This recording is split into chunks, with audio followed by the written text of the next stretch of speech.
नमस्कार, मैं रवीश कुमार। चलिए जानते हैं आज की सबसे बड़ी और महत्वपूर्ण खबरों को सिर्फ 5 मिनट में।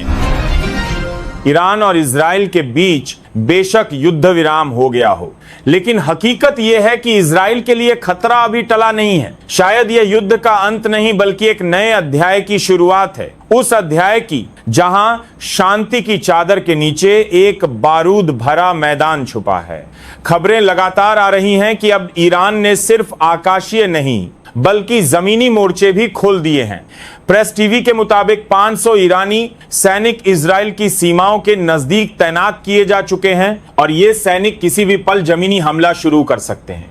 रिपोर्ट कहती है कि ये सैनिक हर महीने करीब 17,000 व्यक्ति घंटे ईरान की युद्ध मशीन को समर्पित कर रहे हैं, यानी तैयारी पूरी है और अब सिर्फ इशारे का इंतजार है। उधर इजराइल ने भी अपनी सीमा पर जवानों की संख्या 3 गुना कर दी है। गोलन हाइट्स से लेकर गाजा स्ट्रिप तक हथियारबंद tank, drone surveillance, satellite alert सब एक्टिव मोड पर हैं। लेकिन इस बार खतरा सिर्फ इजराइल तक सीमित नहीं है।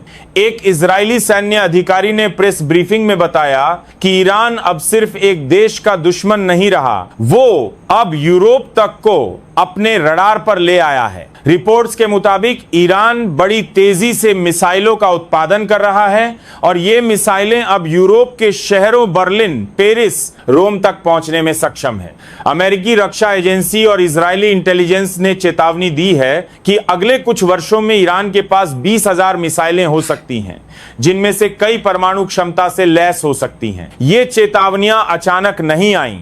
इसकी पृष्ठभूमि बनी 13 जून को, जब इजराइल ने ईरान पर एक बड़ा सैन्य हमला कर दिया। इजराइल की खुफिया एजेंसी मोसाद के निशाने पर थे ईरान के परमाणु वैज्ञानिक और रिवोल्यूशनरी गार्ड्स के शीर्ष अधिकारी। 3 प्रमुख परमाणु ठिकानों फोर्दो, नतांज और इस्फहान पर इजरायली फाइटर जेट्स ने बंकर बस्टर मिसाइलों की बरसात कर दी। कहा गया कि ऑपरेशन सिल्वर डस्ट नाम का यह हमला पूरी तरह सफल रहा और इन तीनों साइट्स को भारी नुकसान हुआ। शुरू में ईरान ने इन हमलों को छोटा बताया और दावा किया कि उसने 400 किलो संवर्धित यूरेनियम को पहले ही सुरक्षित स्थान पर ट्रांसफर कर दिया था। लेकिन जब अगले दिन अमेरिकी सैटेलाइट तस्वीरें सामने आईं तो पता चला कि तीनों ठिकाने बुरी तरह तबाह हो चुके हैं। इसके बाद अमेरिका ने भी खुलासा किया कि उन्होंने ऑपरेशन साइलेंट हैमर के तहत B-2 बम वर्षकों से 7 टन वजनी बम गिराए थे, जो विशेष रूप से अंडरग्राउंड परमाणु बंकरों को खत्म करने के लिए बनाए गए हैं।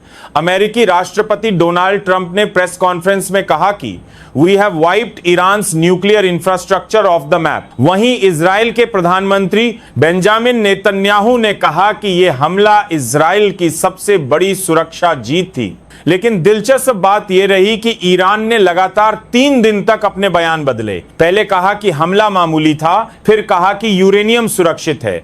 फिर जब सैटेलाइट इमेज और अमेरिका के बयान आए तो उन्होंने माना कि फोर्दो और नतांज को गंभीर क्षति पहुंची है। ईरानी विदेश मंत्रालय के प्रवक्ता इस्माइल बाघई ने यह स्वीकार किया कि उनकी तीनों परमाणु साइट्स की मशीनरी लगभग पूरी तरह नष्ट हो चुकी है।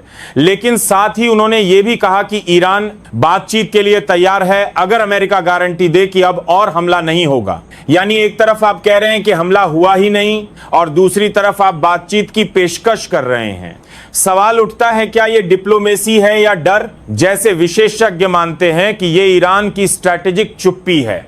वो नहीं चाहता कि उसके देश में डर फैले, इसीलिए पहले हमले को छोटा बताता है, फिर अंतरराष्ट्रीय दबाव पड़ता है तो सच्चाई स्वीकार करता है। लेकिन असल रणनीति यह है कि ईरान को अब यह समझ आ गया है कि अगर उसे इस क्षेत्र में अमेरिका और इजराइल के दबदबे को चुनौती देनी है तो उसे परमाणु हथियारों की आवश्यकता है और वह जल्द से जल्द इसे पूरा करना चाहता है।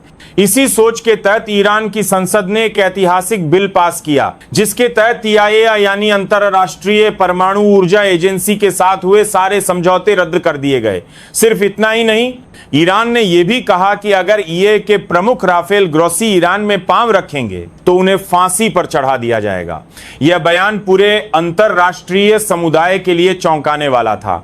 ऐसा पहली बार हुआ है जब किसी देश ने एक अंतरराष्ट्रीय निरीक्षण एजेंसी के प्रमुख को मौत की धमकी दी हो। अब कहानी यही खत्म नहीं होती। 23 जून को जब दुनिया को लगा कि शायद युद्ध विराम टिकेगा, ईरान ने करतर स्थित अमेरिकी एयरबेस अल उदीद पर मिसाइलों से हमला कर दिया। 3 मिसाइलें गिराई गईं, एक हैंगर तबाह हो गया और 2 अमेरिकी पायलट घायल हुए।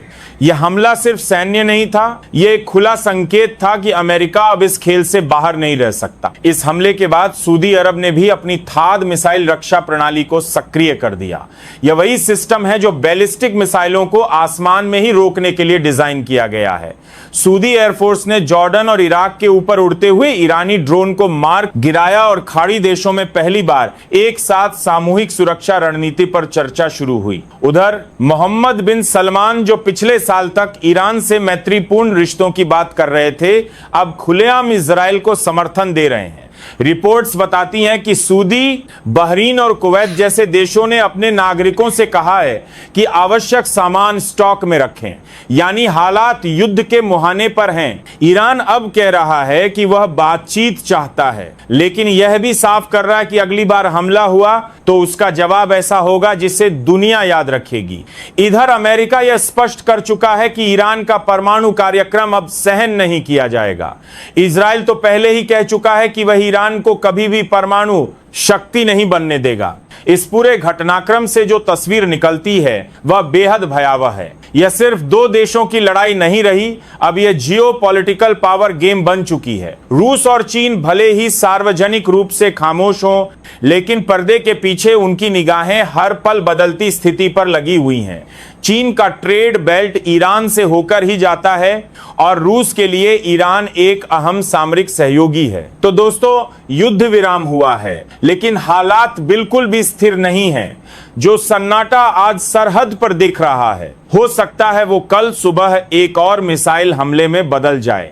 कूटनीति अभी तक किसी नतीजे पर नहीं पहुंची है और सभी पक्ष एक दूसरे की हर चाल को गौर से देख रहे हैं।